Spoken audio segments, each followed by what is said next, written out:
So good morning everyone and welcome you all to Saurabh Pandey UPSC YouTube channel के अंदर। If you are preparing for civil service examination, इस channel से ज़रूर से जुड़ना है।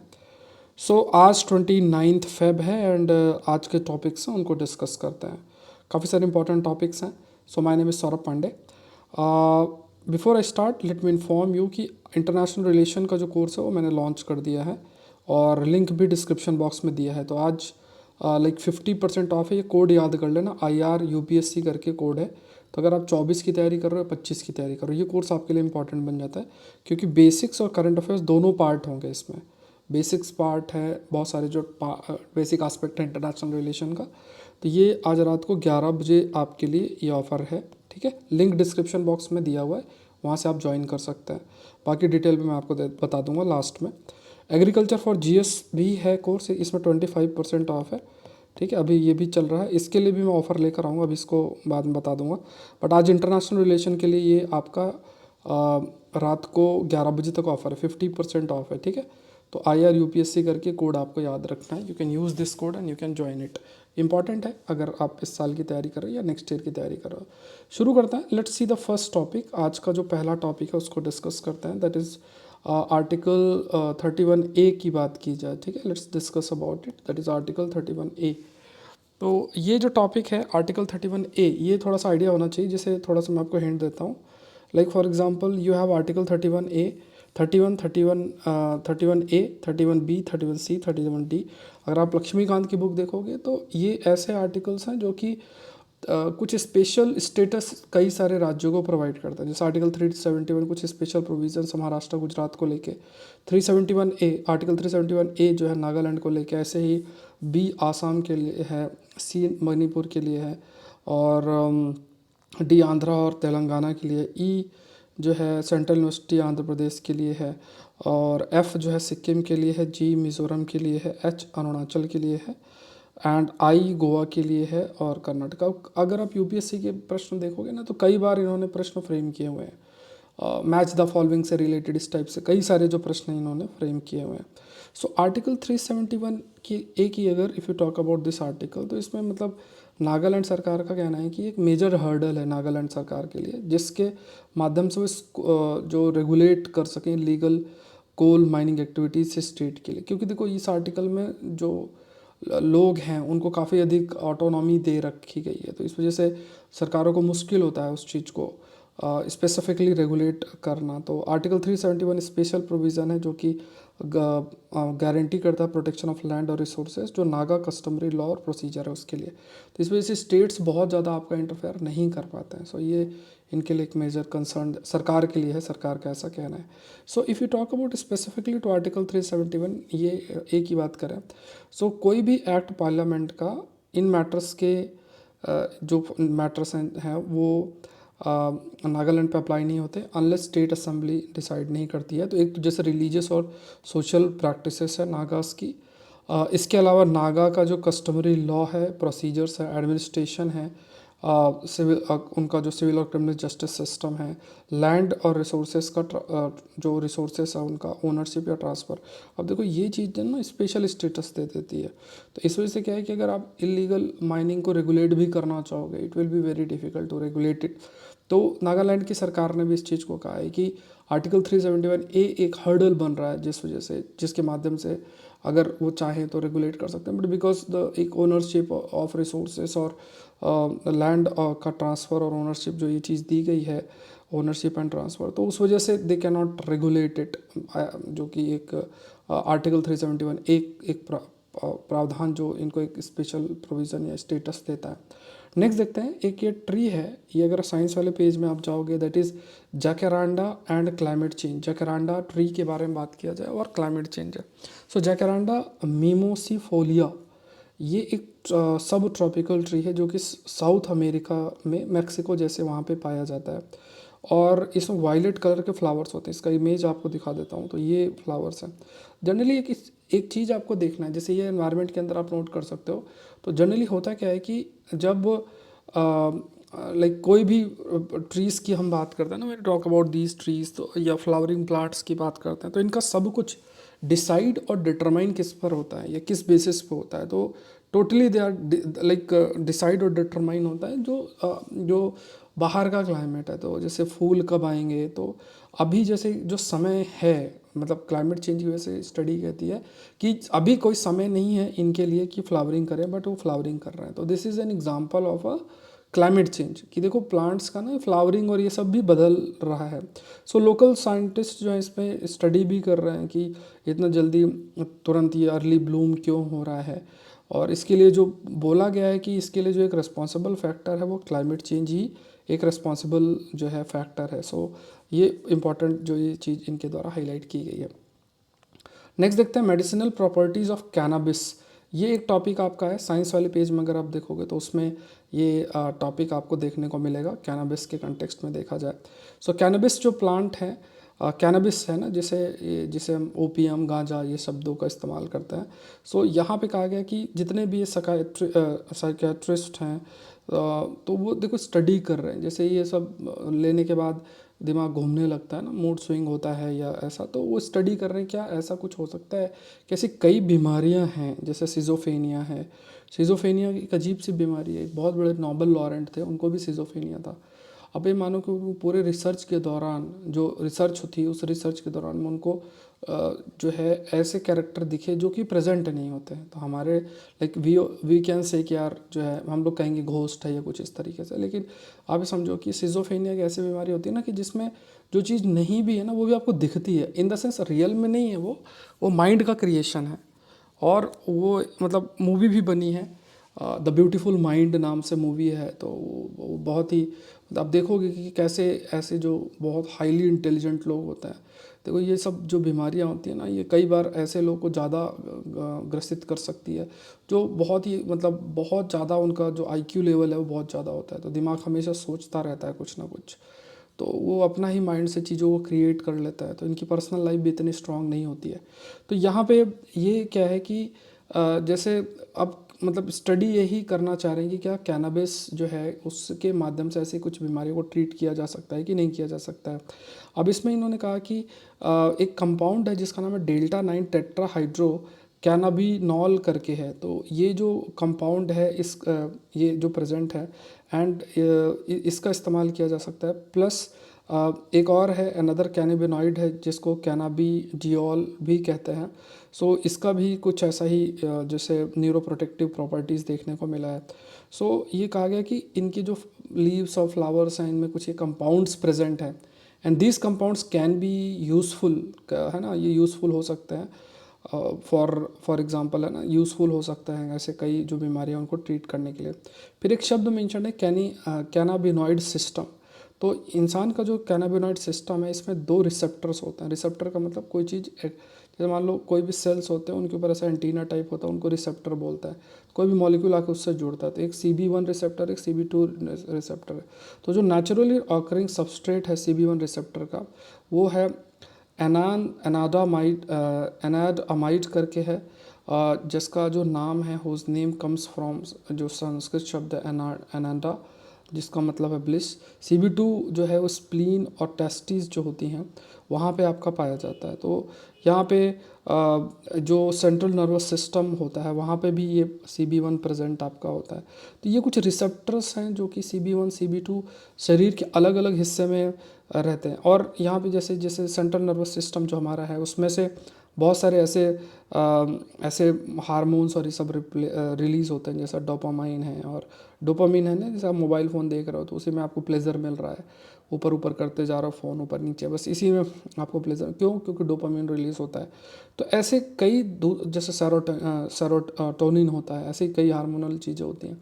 अब क्या जो ये रिसेप्टर्स हैं जो इंसान के जो आप कह सकते हैं कि ये रिसेप्टर्स प्रेजेंट है, इनको रेगुलेट या किया जा सकता है क्या बाय यूजिंग सर्टेन कंपाउंड्स जो कि प्रेजेंट है कैनाबिस के अंदर प्रेजेंट है। तो ये रिसर्च जो है आपकी चल रही है। सो एंडोकैनाबिनॉइड सिस्टम बेसिकली इसमें डेंस नेटवर्क है केमिकल सिस्टम का, केमिकल सिग्नल्स और रिसेप्टर्स प्रेजेंट है।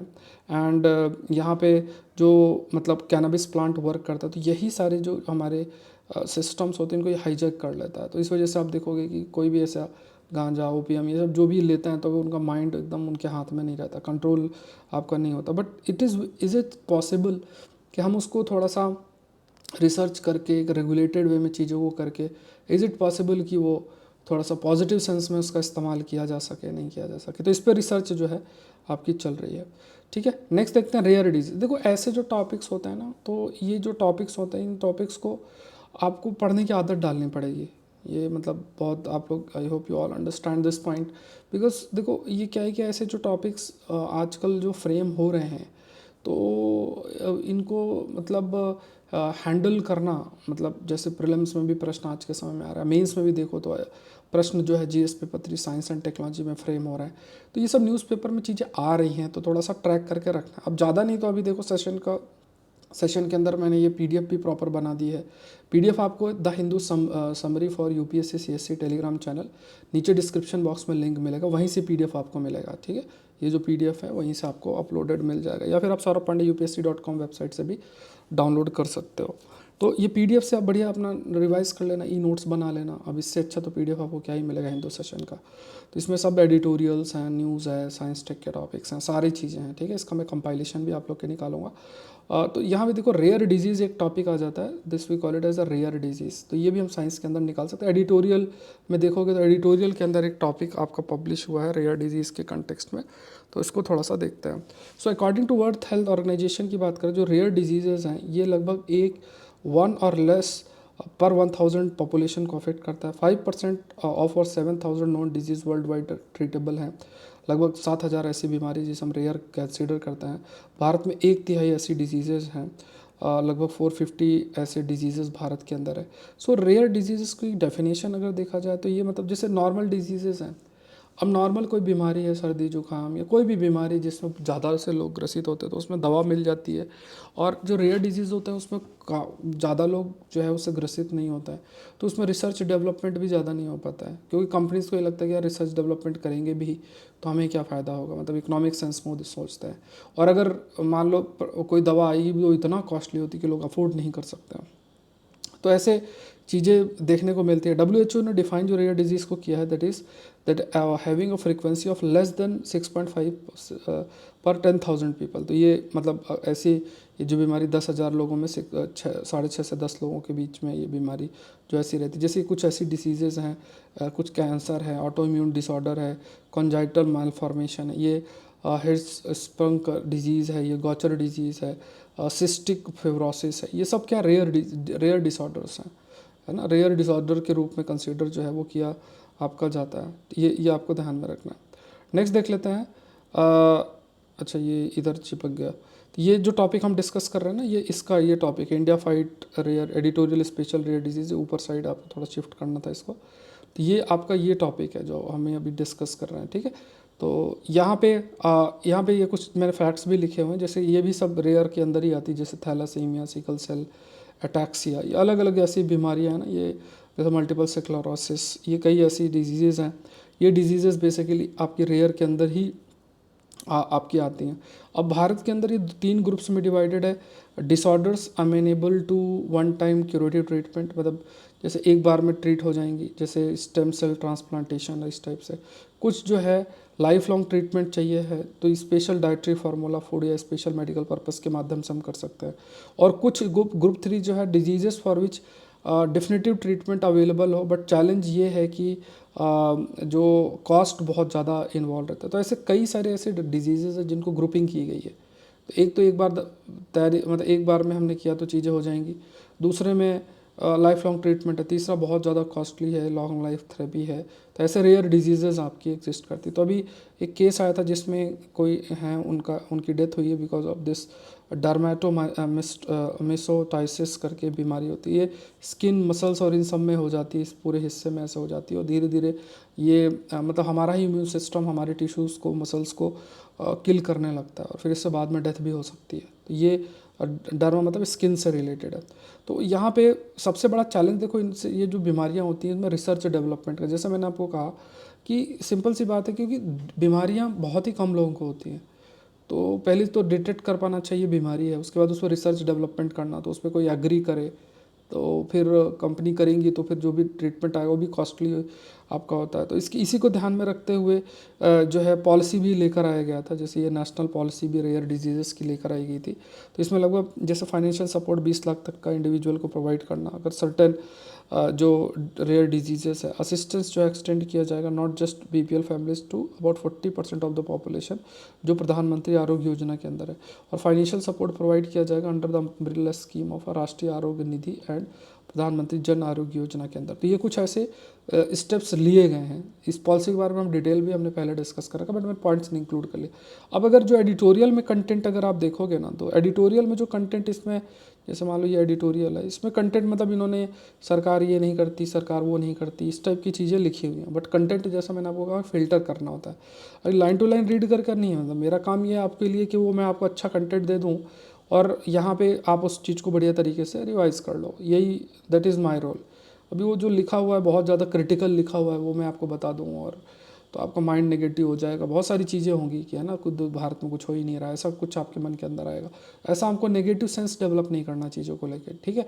मैंने हमेशा से इस चीज़ को प्रयास भी किया। तब इसमें आप ये मत सोचो कि कोई गवर्नमेंट का फेवर कर रहा है, ये इसके अगेंस्ट है, ऐसा नहीं। हम पॉलिटिकल डिबेट कभी करते भी नहीं है, we don't discuss about certain political. But आप क्योंकि ब्यूरोक्रेसी का हिस्सा बनने जा रहे हो तो आपका माइंड पॉजिटिव होना चाहिए, मतलब ऐसा नहीं कि बहुत ज़्यादा क्रिटिकल हो, अदरवाइज वो चीज़ आपके इंटरव्यू में रिफ्लेक्ट होगी, आपके आंसर में रिफ्लेक्ट होगी और आप बाहर हो जाओगे। मतलब कितनी भी मेहनत कर लो वो फिर बहुत मुश्किल हो पाएगा, होगा सिलेक्शन। तो ये एक प्रयास है, तो ये थोड़ा सा ध्यान में रखना है। चलो मूव करते हैं नेक्स्ट टॉपिक की तरफ है। ये भी एडिटोरियल टेक्स्ट कैटेगरी के अंदर आया है। तो यहाँ पे अगर आप देखोगे तो ये एक टॉपिक है। So let's see and discuss. तो यहाँ पे थोड़ा सा मैं आपको कंटेक्स्ट दे देता हूँ और है ना, और उसके बाद हम लोग जो इसमें बातें लिखी है उसको थोड़ा सा डिस्कस कर लेंगे। तो चलो स्टार्ट करते हैं। तो यहाँ पे सेंटर हो गया, ये स्टेट हो गया। थोड़ा कहानी सुन लेते हैं थोड़ा सा। तो देखो ये आपका सेंटर है, दिस इज़ द सेंटर, ये आपका सेंटर है और ये आपके स्टेट्स हैं। आपके पास सेंटर है, स्टेट्स हैं और यहाँ से मतलब जब जो फंड है, ये फंड सेंटर से स्टेट को जब ट्रांसफ़र होता है इसको बोलते हैं वर्टिकल डिवोल्यूशन। ये शब्द याद रखना, use the term vertical devolution. अब मान लो सेंटर के पास 100 रुपये हैं, तो 100 रुपये सेंटर आ रहा है। सेंटर 100 रुपये कहाँ से इसके पास आ रहा है? सेंटर के पास 100 रुपये आ रहा है टैक्स के कलेक्शन से, कुछ नॉन टैक्स तरीके हैं, ठीक है, नॉन टैक्स तरीके से, सेस और सरचार्ज के माध्यम से, सरचार्ज के माध्यम से। तो ये सारी चीज़ें जो हैं आप समझो, ये जो सारी चीज़ें हैं ये क्या है, ये एक प्रकार से डिविजिबल पूल का हिस्सा बन जाती हैं, ठीक है। ये अगर आप देखो तो इनका कहना क्या है कि ये सारी चीज़ें क्या है, दे becomes the part of divisible pool, divisible pool. अब इसमें एक चीज़ आप समझना, मतलब जो चीज़ डिविजिबल पूल का हिस्सा होगा वही स्टेट्स के साथ शेयर होगा। पॉइंट ये है कि इसमें मान लो जीएसटी आपने इंक्लूड कर लिया, कुछ इनडायरेक्ट टैक्सेस इंक्लूड कर दिए, लेकिन सेस और सरचार्ज जो है वो डिविजिबल पूल का हिस्सा नहीं होता है। सेस और सरचार्ज जो है वो डिविजिबल पूल का हिस्सा नहीं होता है। अब देखो डिबेट इसी चीज़ की होती है कि जो सेंटर है वो अपना जो फाइनेंशियल कैपेसिटी है उसको बढ़ा रहा है, जो स्पेशल टैक्सेस होते हैं इनके माध्यम से। अब इनका जो प्रपोर्शन है ओवरऑल सेंटर के टैक्सेस में, सेंटर की जो रेवेन्यू है उस पर बढ़ता जा रहा है। मतलब सेंटर तो इससे पैसा जमा कर रहा है बट स्टेट्स के साथ शेयर नहीं कर रहा है, ठीक है। तो ये एक कंटेक्स्ट, ये डिबेट चलती जा रही है। तो इससे जो फाइनेंशियल रिलेशन सेंटर स्टेट के बीच में है वो अफेक्ट होता है। देखो ये सब प्रॉब्लम्स वहाँ होती है जहाँ ज़्यादा से ज़्यादा, जैसे मान लो सेंटर पे एक अलग पॉलिटिकल पार्टी, स्टेट में अलग पॉलिटिकल, सेम पॉलिटिकल पार्टी, उनको कोई दिक्कत ही नहीं होती, कुल मिला के ये है, ठीक है। तो यहाँ पे आप देखो हम लोग जो वर्टिकल डिवोल्यूशन समझने का प्रयास कर रहे हैं वो कुछ ऐसा ही है जैसे अभी आप लोगों ने डिस्कस किया, और फिस्कल फेडरलिज्म। तो यहाँ पे जो नेट डिविजिबल पूल है या नेट प्रोसीड्स हैं, तो ये क्या है, ये यूनियन से स्टेट्स को दिया जाता है, उसको हम वर्टिकल डिवोल्यूशन बोलते हैं। ये जो है वो बेसिकली फाइनेंस कमीशन रिकमेंड करता है, फाइनेंस कमीशन जो कि आर्टिकल 280 के तहत जिसका गठन होता है उसके द्वारा रिकमेंड किया जाता है। अब इसमें पहले तो क्या होता था कि टैक्सेस, कस्टम ड्यूटीज़ वो पूरे तरीके से इंक्लूडेड थी, सिर्फ ओनली इनकम टैक्स और excise duties were shared with the state. अब यहाँ पे आप देखो कि पहले एक्साइज ड्यूटी और जो इनकम टैक्स के माध्यम से जो पैसा आ रहा है उसी को स्टेट्स के साथ शेयर किया जाता था। फिर क्या है कुछ समय में इसमें चेंजेस आए, कॉन्स्टिट्यूशनल अमेंडमेंट हुआ 2000 में, और जितने भी टैक्सेस यूनियन के द्वारा कलेक्ट किए जाते हैं वो नेट प्रोसीड में किया गया, मतलब वो डिविजिबल पूल का हिस्सा और स्टेट्स के साथ वो शेयर किया जाएगा। अब यहाँ पे कुछ चेंजेस किए गए, जैसे आर्टिकल 270 और आर्टिकल 271 है, उसमें सेस और सरचार्ज को इस डिविजिबल पूल से बाहर रखा गया। अब इसमें ये कहा गया कि ये जो सेस और सरचार्ज से जो पैसा इकट्ठा, और मान लो 100 रुपये है, 100 रुपये में से 20 रुपये अगर सेस और सेस सरचार्ज से जो है इकट्ठा हो रहा है, तो उस अमाउंट को इंक्लूड किया नहीं जाएगा जिसको शेयर किया जाता है स्टेट्स के साथ। तो ये है, मतलब फाइनेंस कमीशन इसके लिए कोई भी ऐसा रिकमेंडेशन नहीं देगा कि स्टेट्स के साथ पैसे को शेयर करना। अमेंडमेंट जो है 2000 में, ये इसमें कॉन्स्टिट्यूशनल बेसिस है। प्रेजेंटली जो नेट प्रोसीड है उसमें आपका जो टैक्स रेवेन्यू है, जिसमें से सेस सरचार्ज को माइनस कर दिया जाता है, या फिर और जो कॉस्ट होता है टैक्स के कलेक्शन में उसको माइनस कर दिया जाता है। सेवरल सेस और सरचार्ज इंट्रोड्यूस किए गए और इसका प्रोपोर्शन भी तेज़ी से बढ़ा है। ओवरऑल है ना, मतलब 100 रुपये में 20 रुपये 25 रुपये ऐसा बढ़ रहा है तेज़ी से। गुड्स और सर्विस टैक्स आपका 2017 में आपका इंट्रोड्यूस किया गया था, और जो एक्सपेक्टेशन था कि बहुत सारे सेस और सरचार्ज है वो डिस्कार्ड किए जाएंगे, और मतलब जितने भी सेस और सरचार्ज है उसको हटा के फिर जीएसटी में इंक्लूड कर दिया, बट ऐसा हुआ नहीं है। नए इसके अपोजिट जो नए सेस और सरचार्जेस हैं वो डाले गए। तो ये नए सेस और सरचार्जेस भी क्या है, ये भी स्पेशल टाइप के टैक्सेस हैं, और ऐसे टैक्सेस जिससे जो सेंटर पैसा कमा रहा है वो स्टेट्स के साथ शेयर ही आपका नहीं जो है वो करेगा। ठीक है, तो ये एक प्रकार का वी कैन से एक मैटर ऑफ डिबेट जो है वो आपका शुरू हो गया, कंसर्न जो है ये इनके बीच। ये कुछ पॉइंट्स आप जब फिजिकल फेडरलिज्म और इन सब पर चर्चा करते हैं, तो यहाँ पे आप जब मान लो रिकमेंडेशंस भी अगर आपको देनी है, तो ये जस्ट हैव टू मेंशन कि जो सेस और सरचार्ज है इसके प्रपोर्शन को रिड्यूस किया जाए, और कुछ एक कमेटी बनाया जा सकता है। ठीक है, तो आप जो अगर रिकमेंडेशन दोगे तो कैसे बोलोगे, तो पहला एक पॉइंट आप ये कह सकते हो कि देखो, एक तो पहला क्या है कि ये जो प्रपोर्शन है सेस और सरचार्ज का जो प्रपोर्शन है इसको आपको रिड्यूस करना पड़ेगा, और अगर है तो इसको भी डिविजिबल पूल का हिस्सा बनाओ, तो इससे स्टेट्स का जो एक ट्रस्ट बनेगा। दूसरा, जो ग्रांट दिया जाता है या जो भी फाइनेंशियल ट्रांसफ़र होता है उसमें स्टेट का से भी हायर होना चाहिए। इसके लिए अगर आपको ज़रूरत पड़ती है तो मान लो जीएसटी के कॉन्टेक्स्ट में स्पेशल कमेटी का गठन किया जा सकता है, ऐसा कुछ जो है किया जा सकता है, जिससे फिजिकल फेडरलिज्म हमारा मजबूत हो, ट्रस्ट जो है वो बढ़े और इम्प्रूव हो। अच्छा, again I am स्टेटिंग this point कि जो आपका यहाँ पे एक बहुत इंपॉर्टेंट एस्पेक्ट है कि जो इंटरनेशनल रिलेशन का जो कोर्स है वो आपका लॉन्च है आज। 50% ऑफ है आपका, ठीक है, 50%, टोटल 50% इसमें ऑफ है। और इसमें आप एक कोड याद रखना, that is IRUPSC, link description box में दिया है, तो कोड डाल के ज्वाइन कर लेना। रात को 11 बजे तक के लिए ऑफर है। पूरा इंटरनेशनल रिलेशन के जो टॉपिक्स हैं वो आपको आपके कवर होंगे। ठीक है, तो ये बहुत बहुत इंपॉर्टेंट कोर्स है आपके लिए इंटरनेशनल रिलेशन का, जरूर से इससे जुड़े। तो इसी कोर्स के लिए अभी ये एक्टिव है, कोड याद रखना, दैट इज़ IRUPSC। इस कोड को विदाउट एनी स्पेस आप टाइप करके, इससे अमाउंट जो है that will reduce by 50%, amount reduce हो जाएगा। अब यहाँ पे आप इस ऐप को डाउनलोड कर सकते हैं, सौरभ पांडे CSE ऐप, इसको विजिट कर सकते हैं। कोई क्वेरी है तो इस पर मुझे मैसेज कर सकते हैं। ठीक है, तो ये जैसा मैं आपको बता रहा हूँ 50% ऑफ है आज के लिए फॉर टुडे इंटरनेशनल रिलेशन के इस कोर्स के अंदर। कोड याद रखो, दैट इज़ IRUPSC। ठीक है, बहुत इंपॉर्टेंट, लिंक कोर्स का डिस्क्रिप्शन में दे रखा है। तो 24 की अगर आप तैयारी कर रहे हैं, 25 की तैयारी कर रहे हैं, तो वो इंपॉर्टेंट, आप उस सब लोग ज्वाइन कर सकते हैं। ठीक है, क्वेश्चन मेंस का देख लेते हैं। मेंस का question, without transparent and vertical devolution physical federalism can not be established, है ना। तो ट्रांसपेरेंट वर्टिकल डिवोल्यूशन के बिना फिजिकल फेडरलिज्म नहीं अच्छा हो सकता। 10 नंबर में लिखना है, बढ़िया से लिखना है। आप अपने answer Saurabh Pandey UPSC Telegram channel पे सेंड कर सकते हैं, और इस सेशन का ये जो PDF है इसका लिंक नीचे दिया हुआ है। ठीक है, उस पर क्लिक करके आप लोग वहीं PDF आपको हिंदू का मिलेगा, उसमें सिर्फ हिंदू का PDF ही मिलेगा। क्वेरी है इस पर मैसेज करें या मुझे आप मेल कर सकते हैं। कोई भी दिक्कत है, किसी भी प्रकार की दिक्कत है तो जो आप मुझे हाईलाइट कर सकते हैं। बाकी अभी टेस्ट और इन सब के बारे में भी सारी जानकारी मैं आपको बाद में दूंगा।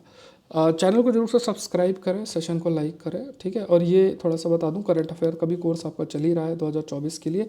सारे कोर्सेज़ की जानकारी आप इसमें जा सकते हैं वेबसाइट पे saurabhpandeyupsc.com पे। सब पॉपुलर कोर्सेज़ पे जाके क्लिक कर दो, क्लिक करके यहाँ बाय नाउ ऑप्शन आएगा, फिर यहाँ पे लॉगिन कर लो, फिर वहाँ पे आपसे एक नंबर पूछेगा, वहाँ से आप ज्वाइन कर सकते हैं। मैं मतलब नंबर क्या मतलब कोड आएगा उसमें से ज्वाइन कर सकता है। मिलता है नेक्स्ट सेशन के अंदर। Thank you everyone, thank you.